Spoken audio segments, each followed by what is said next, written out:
எசேக்கியேல் தீர்க்கதரிசியின் புஸ்தகம் 24ஆம் அதிகாரம். 9ஆம் வருஷம் 10ஆம் மாதம் 10ஆம் தேதியிலே கர்த்தருடைய வார்த்தை எனக்கு உண்டாகி, அவர், மனுபுத்திரனே, இந்த நாளின் பேரையும் இந்த தேதியையும் நீ எழுதிவை.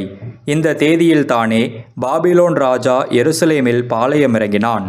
இப்போதும் நீ கலக வீட்டாருக்கு ஒரு உபமானத்தை காண்பித்து அவர்களை நோக்கி, கர்த்தராகிய ஆண்டவர் உரைக்கிறது என்னவென்றால், ஒரு கொப்பரையை அடுப்பிலே வை, அதை அடுப்பிலே வைத்து அதிலே தண்ணீரை விடு.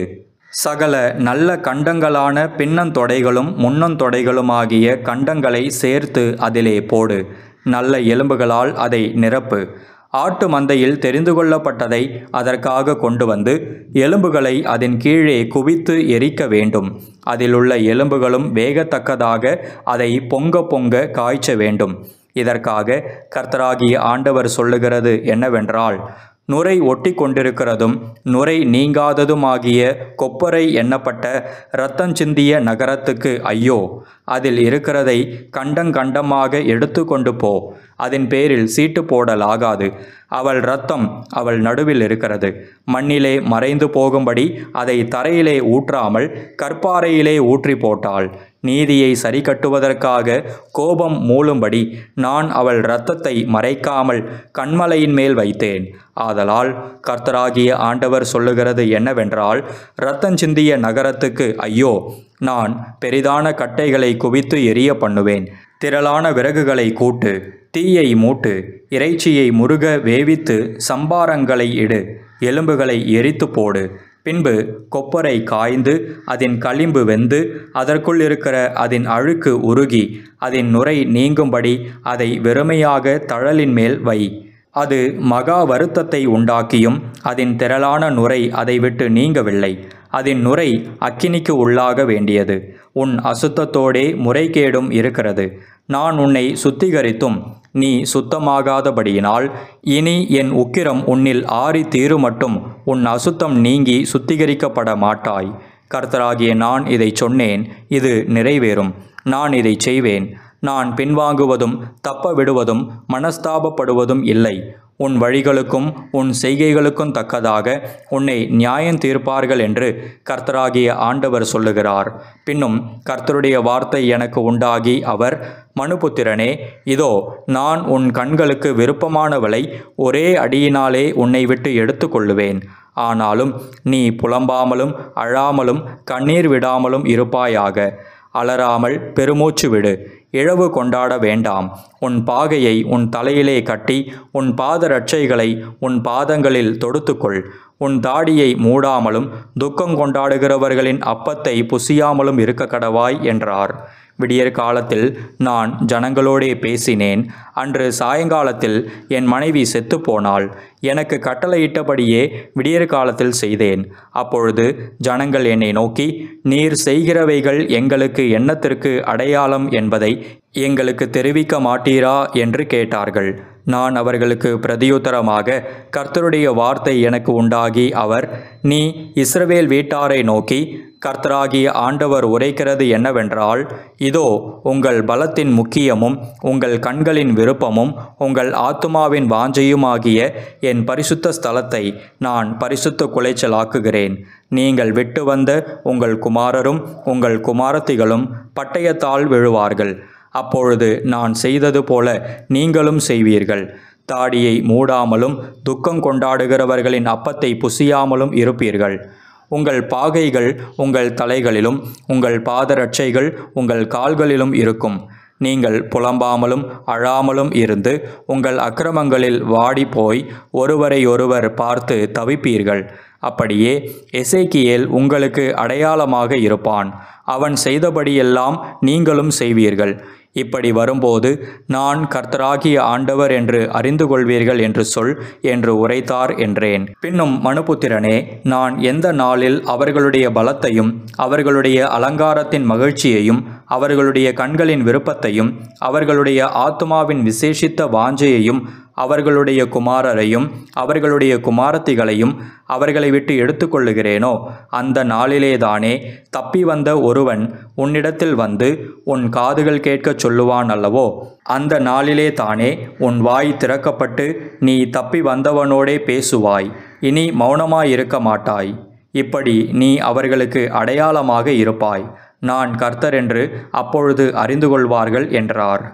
அந்த நாளிலே தானே உன் வாய் திறக்கப்பட்டு நீ தப்பி வந்தவனோடே பேசுவாய். இனி மௌனமாயிருக்க மாட்டாய். இப்படி நீ அவர்களுக்கு அடையாளமாக இருப்பாய். நான் கர்த்தர் என்று அப்பொழுது அறிந்து கொள்வார்கள் என்றார். எசேக்கியேல் தீர்க்கதரிசியின் புஸ்தகம் 25ஆம் அதிகாரம். கர்த்தருடைய வார்த்தை எனக்கு உண்டாகி அவர், மனுபுத்திரனே, நீ அம்மோன் புத்திரருக்கு எதிராக உன் முகத்தை திருப்பி அவர்களுக்கு விரோதமாக தீர்க்க தரிசனம் உரைத்து அம்மோன் புத்திரருக்கு சொல்ல வேண்டியது என்னவென்றால், கர்த்தராகிய ஆண்டவருடைய வார்த்தையை கேளுங்கள். கர்த்தராகிய ஆண்டவருடைய வார்த்தையை கேளுங்கள். கர்த்தராகிய ஆண்டவர் உரைக்கிறார், என் பரிசுத்த ஸ்தலம் பரிசுத்த குலைச்சலாக்கப்படுகிற போதும், இஸ்ரவேல் தேசம் பாழாக்கப்படுகிற போதும், யூதா வம்சத்தார் சிறையிருப்பிலே போகிற போதும் நீ அவர்களுக்கு விரோதமாக ஆ ஆ என்று நிந்தித்தபடியினால், இதோ நான் உன்னை கிழக்கு தேசத்தாருக்கு சுதந்திரமாக ஒப்பு கொடுப்பேன். அவர்கள் உன்னில் தங்கள் அரண்களை கட்டி உன்னில் தங்கள் வாசஸ்தலங்களை உண்டு பண்ணுவார்கள். அவர்கள் உன் கனிகளை புசித்து உன் பாலை குடிப்பார்கள். நான் ரப்பாவை ஒட்டகங்களின் கொட்டகையும் அம்மோன் புத்திரரின் தேசத்தை ஆட்டுக்கிடையும் ஆக்குவேன். அப்பொழுது நான் கர்த்தர் என்று அறிந்து கொள்வீர்கள். கர்த்தராகிய ஆண்டவர் சொல்லுகிறது என்னவென்றால், இஸ்ரவேல் தேசத்துக்கு விரோதமாக நீ கை கொட்டி உன் காலால் தட்டி வர்மம் வைத்து ஆகடியம் பண்ணினபடியினால், இதோ உனக்கு விரோதமாக நான் என் கையை நீட்டி உன்னை ஜாதிகளுக்கு கொள்ளையாக ஒப்பு கொடுத்து உன்னை ஜனங்களுக்குள்ளே வேறற்று போக பண்ணி உன்னை தேசங்களுக்குள்ளே அழித்து உன்னை நிர்மூலமாக்குவேன். அப்பொழுது நான் கர்த்தர் என்று அறிந்து கொள்வாய். கர்த்தராகிய ஆண்டவர் உரைக்கிறது என்னவென்றால், இதோ யூதா வம்சத்தார் எல்லா ஜாதிகளுக்கும் ஒத்தவர்கள் என்று மோவாபும் சேயீரும் சொல்லுகிறபடியினால், இதோ அம்மோன் புத்திரரின் பேர் ஜாதிகளுக்குள் இராதபடிக்கு நான் அம்மோன் புத்திரரின் தேசத்தை கிழக்கு தேசத்தாருக்கு திறந்து வைத்து சுதந்திரமாய் ஒப்பு கொடுக்கிற வண்ணமாக நான் மோவாப் தேசத்தின் பக்கத்தில் உள்ள அதன் கடையாந்தர ஊர்களாகிய பட்டணங்கள் முதற்கொண்டுள்ள தேசத்தின் அலங்காரமாகிய பெத்தியசிமோத்தையும் பாகால் மெயோனையும் கீரியா தாயீமையும் அவர்களுக்கு திறந்து வைத்து மோவாபிலே நியாயங்களை செய்வேன். அப்பொழுது நான் கர்த்தர் என்று அறிந்து கொள்வார்கள். கர்த்தராகிய ஆண்டவர் உரைக்கிறது என்னவென்றால், ஏதோம் யூதா வம்சத்தாரிடத்தில் குரோதம் தீர்த்து பழிவாங்கி பெரிய குற்றம் செய்தபடியினால் கர்த்தராகிய ஆண்டவர் சொல்லுகிறார், நான் ஏதோம் தேசத்துக்கு விரோதமாக என் கையை நீட்டி அதில் மனுஷரையும் மிருகங்களையும் இராதபடிக்கு சங்காரம் பண்ணி அதை தேமான் துவக்கி தேதான் மட்டும் வனாந்தரமாக்குவேன். பட்டயத்தால் விழுவார்கள். நான் இஸ்ரவேலாகிய என் ஜனத்தின் கையினால் ஏதோமினிடத்தில் பழி வாங்குவேன். அவர்கள் என் கோபத்தின்படியும் என் உக்கிரத்தின்படியும் ஏதோமுக்கு செய்வார்கள். அப்பொழுது நான் பழிவாங்குவது இன்னதென்று அறிந்து கொள்வார்கள் என்று கர்த்தராகிய ஆண்டவர் சொல்லுகிறார். கர்த்தராகிய ஆண்டவர் உரைக்கிறது என்னவென்றால், பெலிஸ்தியர் குரோதக்காரராயிருந்து பழம் பகையால் கேடு செய்ய வேண்டுமென்று வர்மம் வைத்து பழிவாங்கினபடியினால், இதோ நான் பெலிஸ்தியருக்கு விரோதமாக என் கையை நீட்டி கிரேத்தியரை சங்கரித்து சமுத்திர கரையில் மீதியானவர்களை அழித்து உக்கிரமான தண்டனைகளினால் அவர்களில் கொடிதாய் பழி வாங்குவேன். நான் அவர்களில் பழிவாங்கும் போது நான் கர்த்தர் என்று அறிந்து கொள்வார்கள் என்று கர்த்தராகிய ஆண்டவர் சொல்லுகிறார். எசேக்கியேல் தீர்க்கதரிசியின் புஸ்தகம் 26ஆம் அதிகாரம். 11ஆம் வருஷம் 1ஆம் தேதியிலே கர்த்தருடைய வார்த்தை எனக்கு உண்டாகி அவர், மனுபுத்திரனே, தீருவானது எருசலேமுக்கு விரோதமாக ஆ ஆ ஜனசதலங்களின் ஒளிமுக வாசலாயிருந்த நகரி இடிக்கப்பட்டதென்றும் என்னிடமாக எல்லாம் புரண்டு வரும், அது பாழாக்கப்பட்டிருக்க நான் நிரப்பப்படுவேன் என்றும் சொல்லுகிறபடியினால் கர்த்தராகிய ஆண்டவர் சொல்லுகிறது என்னவென்றால், தீருவே, இதோ நான் உனக்கு விரோதமாக வருகிறேன். சமுத்திரம் தன் அலைகளை எழும்பி வர பண்ணுகிற வண்ணமாய் நான் அநேகம் ஜாதிகளை உனக்கு விரோதமாக எழும்பி வர பண்ணுவேன். அவர்கள் தீருவின் மதில்களை அழித்து அதன் கொத்தளங்களை இடித்து போடுவார்கள். நான் அதன் மண்ணும் அதில் இராதபடிக்கு விலக்கி போட்டு அதை வெறும் பாறையாக்கி விடுவேன். அது வலைகளை விரிக்கிற இடமாக சமுத்திரத்தின் நடுவிலே இருக்கும். நான் இதை சொன்னேன் என்று கர்த்தராகிய ஆண்டவர் உரைக்கிறார். அது ஜாதிகளுக்கு கொள்ளையாகும். வெளியில் இருக்கிற அதன் குமாரத்திகளோ பட்டயத்தால் கொன்று போடப்படுவார்கள். அப்பொழுது நான் கர்த்தர் என்று அறிந்து கொள்வார்கள். கர்த்தராகிய ஆண்டவர் சொல்லுகிறது என்னவென்றால், இதோ நான் ராஜாதி ராஜாவாகிய நேபுகாத் நேச்சார் என்னும் பாபிலோன் ராஜாவை வடக்கே இருந்து குதிரைகளோடும் இரதங்களோடும் குதிரை வீரரோடும் கூட்டத்தோடும் திரளான ஜனத்தோடும் தீருவுக்கு விரோதமாக வர பண்ணுவேன். அவன் வெளியில் இருக்கிற உன் குமாரத்திகளை பட்டயத்தினால் கொன்று உனக்கு விரோதமாக கொத்தளங்களை கட்டி உனக்கு விரோதமாக அணை போட்டு உனக்கு விரோதமாக கேடயங்களை எடுத்து உன் மதில்களை இடிக்கிற எந்திரங்களை எதிரே வைத்து தன் கடப்பாறைகளால் உன் கொத்தளங்களை இடித்து போடுவான். அவன் குதிரைகளின் ஏராளத்தினால் தூள் எழும்பி உன்னை மூடும். இடித்து திறப்பாக்கப்பட்ட பட்டணத்தில் பிரவேசிக்கும் வண்ணமாக அவன் உன் வாசல்களுக்குள் பிரவேசிக்கையில் குதிரை வீரரும் வண்டில்களும் இரதங்களும் இறைகிற சத்தத்தினாலே உன் மதில்கள் அதிரும். தன் குதிரைகளின் குளம்புகளினால் உன் வீதிகளை எல்லாம் மிதிப்பான். உன் ஜனத்தை பட்டயத்தினால் கொன்று போடுவான். உன் பலமான தூண்கள் தரையில் விழுந்து போகும். அவர்கள் உன் ஆஸ்தியை கொள்ளையிட்டு உன் சரக்குகளை சூறையாடி உன் மதில்களை இடித்து உனக்கு விருப்பமான வீடுகளை அழித்து உன் கல்லுகளையும் உன் மரங்களையும் உன் மண்ணையும் கடலின் நடுவிலே போட்டு விடுவார்கள். உன் பாட்டுகளின் சத்தத்தை ஓய பண்ணுவேன். உன் சுரமண்டலங்களின் சத்தம் இனி கேட்கப்படுவதில்லை. உன்னை வெறும் பாறையாக்கி விடுவேன். நீ வலைகளை விரிக்கிற ஸ்தலமாயிருப்பாய். இனி கட்டப்படாய். கர்த்தராகிய நான் இதை சொன்னேன் என்று கர்த்தராகிய ஆண்டவர் உரைக்கிறார்.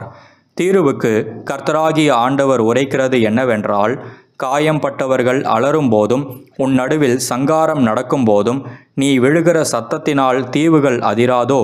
கடலரசர் எல்லாரும் தங்கள் சிங்காசனங்களை விட்டு இறங்கி தங்கள் சால்வைகளை கழற்றி தங்கள் சித்திர தையலாடைகளை உரிந்து போடுவார்கள். நடுக்கமே அவர்கள் உடையாகும். தரையிலே உட்கார்ந்து நிமிஷந்தோறும் தத்தளித்து உன்னிமித்தம் பிரமிப்பார்கள். அவர்கள் உன்னிமித்தம் புலம்பி உன்னை குறித்து, கடல் சஞ்சாரிகள் குடியிருந்த புகழ்பெற்ற நகரியே, ஐயோ, உன்னில் தங்கினவர்களுக்கெல்லாம் பயம் உண்டாக்கின உன் குடிகளோடும் கூட சமுத்திரத்திலே பலத்திருந்த நீ அழிந்து போனாயோ?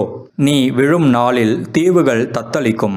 நீ அகன்று போகும்போது சமுத்திரத்திலுள்ள தீவுகள் கலங்கும் என்பார்கள். கர்த்தராகிய ஆண்டவர் சொல்லுகிறது என்னவென்றால், நான் உன்னை குடியில்லாத நகரங்களைப் போல பாழான நகரமாக்கும் போதும் மிகுந்த தண்ணீர்கள் உன்னை மூடத்தக்கதாய் நான் உன்மேல் சமுத்திரத்தை வரப்பண்ணும் போதும் பூர்வ காலத்து ஜனத்தண்டைக்கு குழியில் இறங்குகிறவர்களோடே நான் உன்னை இறங்க பண்ணுவேன். நீ குடியேறாதிருக்கும்படி பூர்வ காலம் முதற்கொண்டு பாழாயிருக்கிற பூமியின் தாழ்விடங்களிலே குழியில் இறங்குகிறவர்களோடே கூட நான் உன்னை தங்கியிருக்க பண்ணுவேன். ஜீவனுள்ளோருடைய தேசத்திலோ மகிமை விளங்கச் செய்வேன். உன்னை மகா பயங்கரமாக வைப்பேன். இனி நீ இருக்க மாட்டாய். நீ தேடப்படாமலும் இனி என்றைக்கும் காணப்பட மாட்டாய் என்று கர்த்தராகிய ஆண்டவர் சொல்லுகிறார் என்றார்.